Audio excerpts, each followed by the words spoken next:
Hi, everybody. Thank you for being here. I'm sorry I only speak English, so I hope that's okay for everybody. Thank you for the introduction. My name is Grace Boyle, and I'm the founder of the Feelies, which is a multisensory VR production company. We work in collaboration and also developing of our own content. As was briefly mentioned in the introduction, we have a number of projects going. I'm going to focus a little today on one particular production which is launching at the end of this month, which is a collaboration with the environmental charity Greenpeace and Alchemy VR. This is a still from that place. This is the Tapajos River. The Tapajos is the last major tributary of the Amazon River that currently doesn't have any large dams placed upon it. There are currently plans to build 43 large hydroelectric dams in the area, which would obviously be devastating both for the place and for the people that live there, the indigenous population. A population called the Munduraku live along the Tapajos River, and Greenpeace has been working with them to try and facilitate them to establish their rights over the land and be able to resist these dams. This is obviously a very beautiful image, but I think you found that if you went there, it would be even more impactful. What are the smells of this place? What is the heat of this place? What are the messages that you receive as a sensory being through being in a place like this?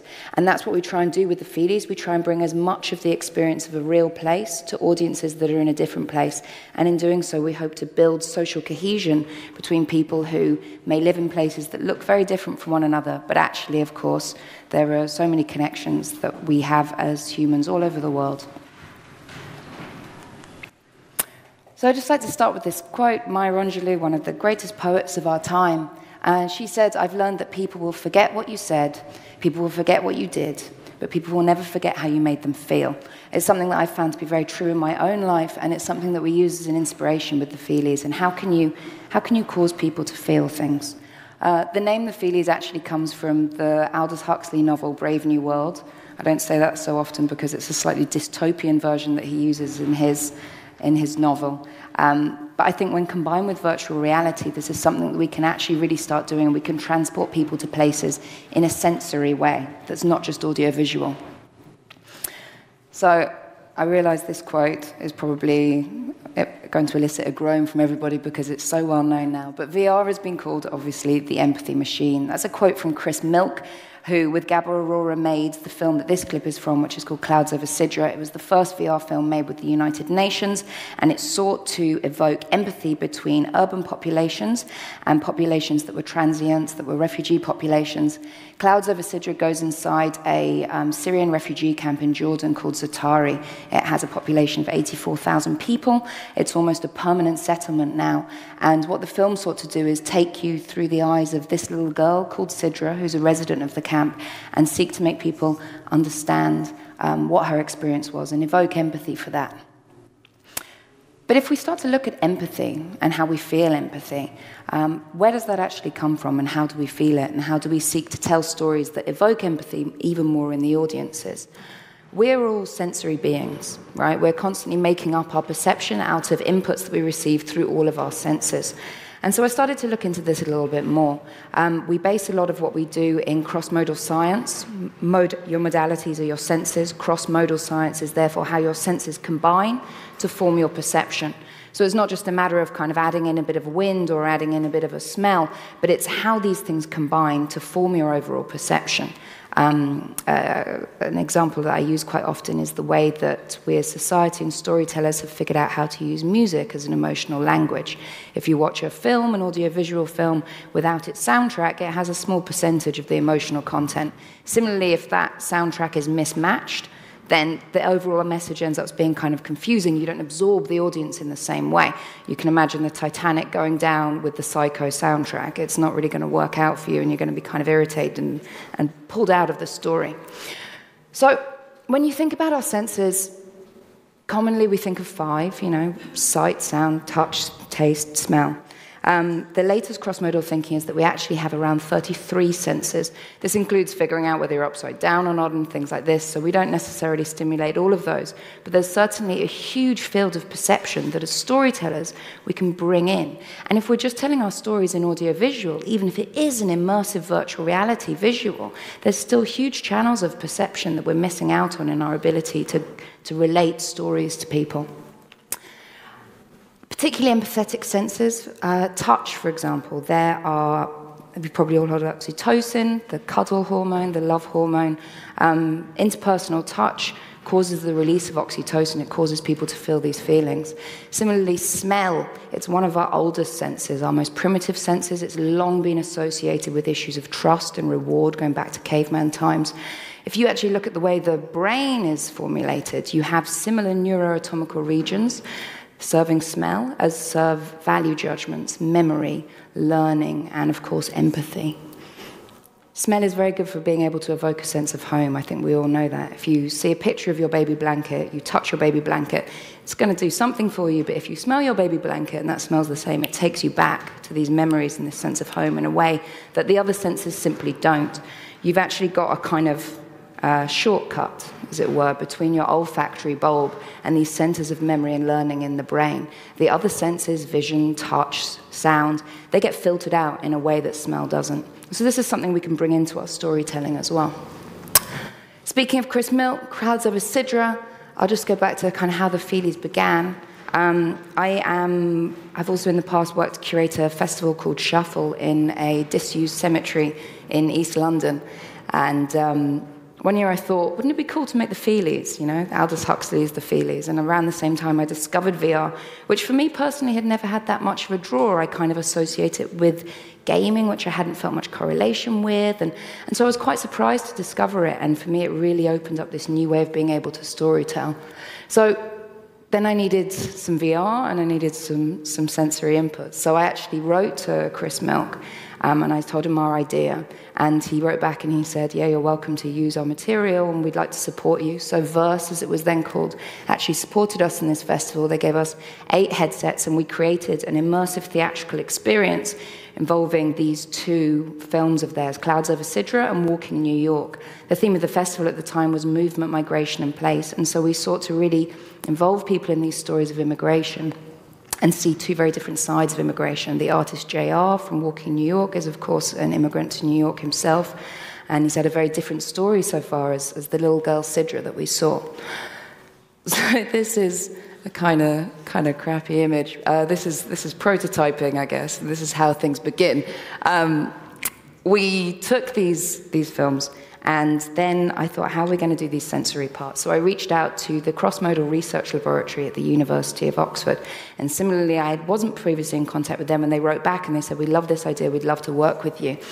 This man is Charles Michel. He's an experienced designer and a chef-in-residence researcher, as he was then at the cross-modal research laboratory, always trying to discover how the senses combine, particularly in food, because that's where a lot of our senses combine, and our sense of taste and the ceremony around it. And he also brought along this man, Najib Chaibu, who is a perfumer. And he showed up at the cemetery to meet me, and he was carrying a tiny bottle with clear liquid in it, and it had a label that said human skin. I was like, oh, okay, this is great. And we added in perfumes, wind, temperature to these 2 experiences.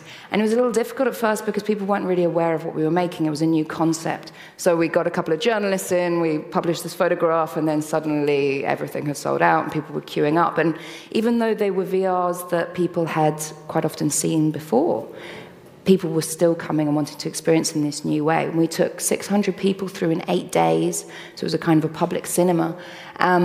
And people were extremely moved, and they were coming out. They're very moving VRs anyway, but we found that the addition of these extra sensory inputs had the ability to touch people in a way that was taking it into a whole new realm. And people came out, and they said, what can I do? And that kind of got us thinking. And so this was in August 2015, and ever since then I've been working on building up the Feelies. But of course, what we don't want to do is 4D cinema, right? I mean, Disneyland's very good at what it does, but it's kind of fun. And actually what we're seeking to do is a coherent, skillful storytelling that uses all of your senses and tells you stories to all of your senses. So of course, to do that, you need to make content, original content, that is multisensory from the very beginning. You need to write stories that are multisensory, and then you need to shoot stories that are multisensory, however you do that, and then you need to perform these stories that are multisensory. So since then, we've also been working in this kind of sensory orchestration, as we tell it. Kind of like I said before with the Psycho and Titanic example, you can't just kind of mash stuff together and expect to reach your audiences in the same way. VR, as we all know, is kind of expensive and it takes a certain amount of time. So this is a little thing that we put together for the Wellcome Trust, again, basing it in our research in kind of neuroscience, perception psychology, cross-modal science. And so this is kind of original content that we created, but instead of having an immersive vision, we actually took out the sense of vision. Vision is your most dominant sense, and so you find that when you start telling stories using the other senses, you have this way of really starting to immerse audiences. Here are some perfumes that we've made for this. They're called Multiplicity of the Senses, Spark and Life. This is actually a telling of Mary Shelley's Frankenstein. I originally made it for Mother's Day, which I thought was funny, but I don't know if everybody did. My mum did, so that's fine. And we've also started working with infrasonic frequencies as well. So frequencies are slightly below your range of hearing as a human. So yes, I can make you hear things that you feel at the same time, but also if I want to, I can make you start hearing different things and feeling different things depending on how we want to tell the story. So just to pause for a minute and probably tell you about how I kind of came to this point, as I have an eclectic career. I have a chemistry degree. I was working in new generation photovoltaics, synthesizing copper indium disulfide for photovoltaic applications.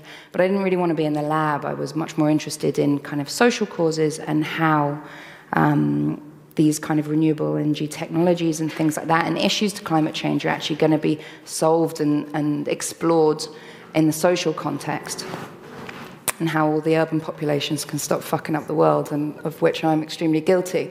And I went to live in India for about 5 years, and I worked with Greenpeace there, and I was always kind of trying to figure out how to make those bridges between urban audiences to whom you often need to tell your stories, because not least they're the ones that are online, they're the ones that have more socioeconomic power. But how do you transport them to these places that are inevitably rural? Either you're talking about a rural environment or the lives of people who live in these rural environments. And quite often, particularly in countries where you have a native indigenous population still, there's quite a disconnect between those urban and indigenous populations. There are preconceptions of the indigenous population as primitive or holding the country back, and the urban population more consider themselves forward and keen to drive the country forward.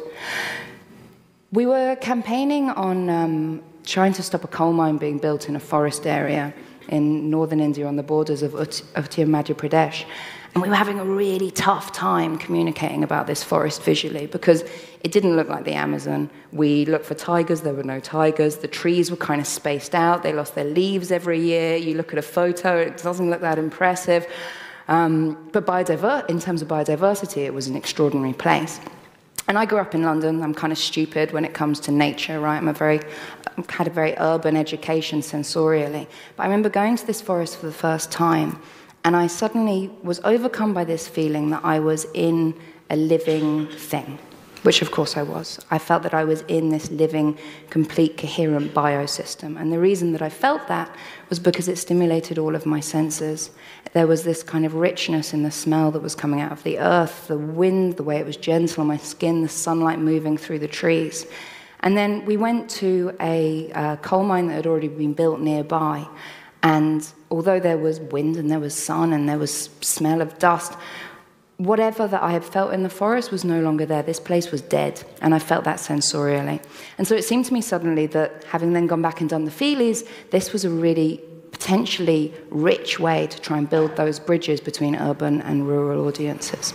So I took the idea to Greenpeace, and they are a fantastic organisation, and they've brought it forward, and we've actually created this experience about with the Munduruku, who are the indigenous population that live along the Tapajos River that I showed you in the first slide. This is the name of the experience. It launched at the end of this month. Munduruku, the fight to defend the heart of the Amazon. These are the Munduruku. This is Cacique Juarez, and this is our small crew. So we actually went and shot, however you do that, your multisensory virtual reality, staying with these people for 2 weeks in their village, Sore Moiba, and the Tapajos River.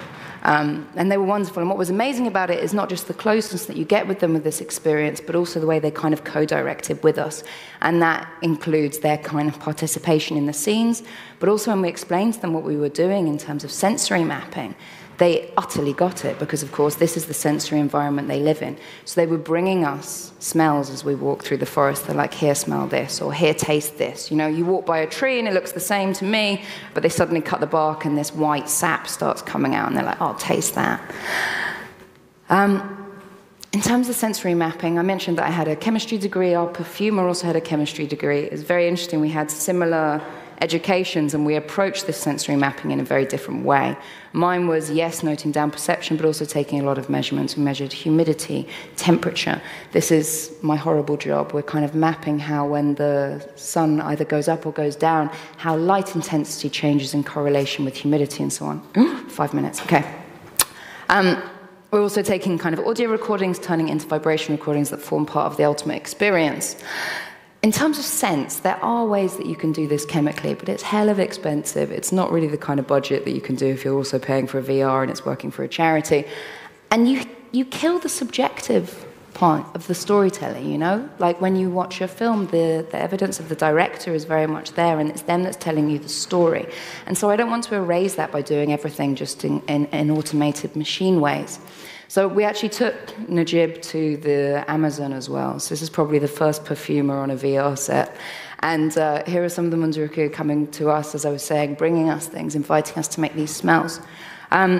We've actually created 6 bespoke perfumes. I was in Berlin this weekend because we actually got through to the finalists of the Art and Olfaction Awards, which was a wonderful honor.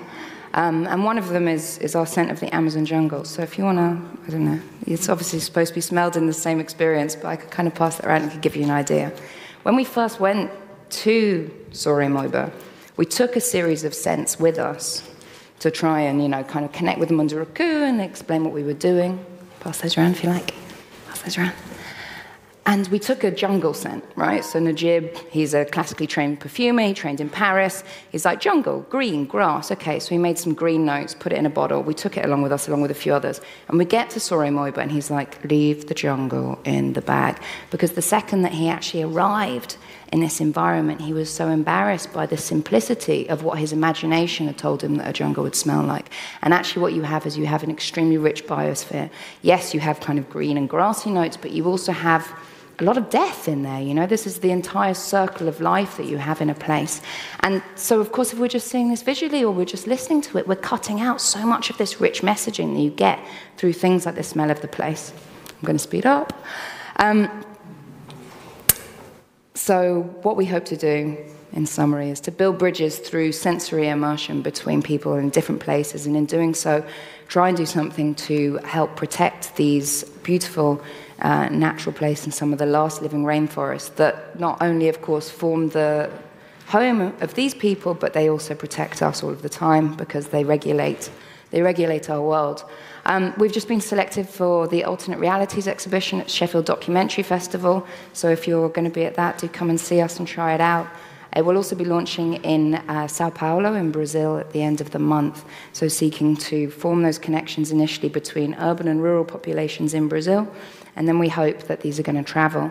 We've created our own, so it doesn't look like that first photo, we've created our own multisensory VR pods with a production designer who actually designed the Olympic opening ceremony in London 2012.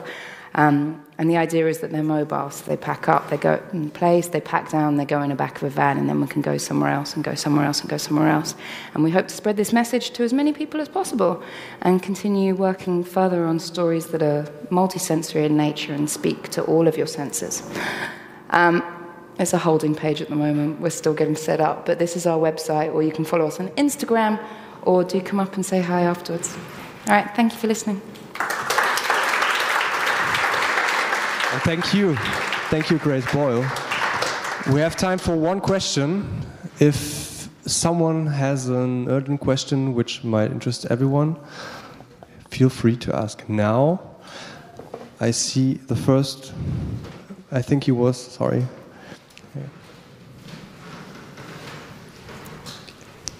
There, behind the pillar. It's one.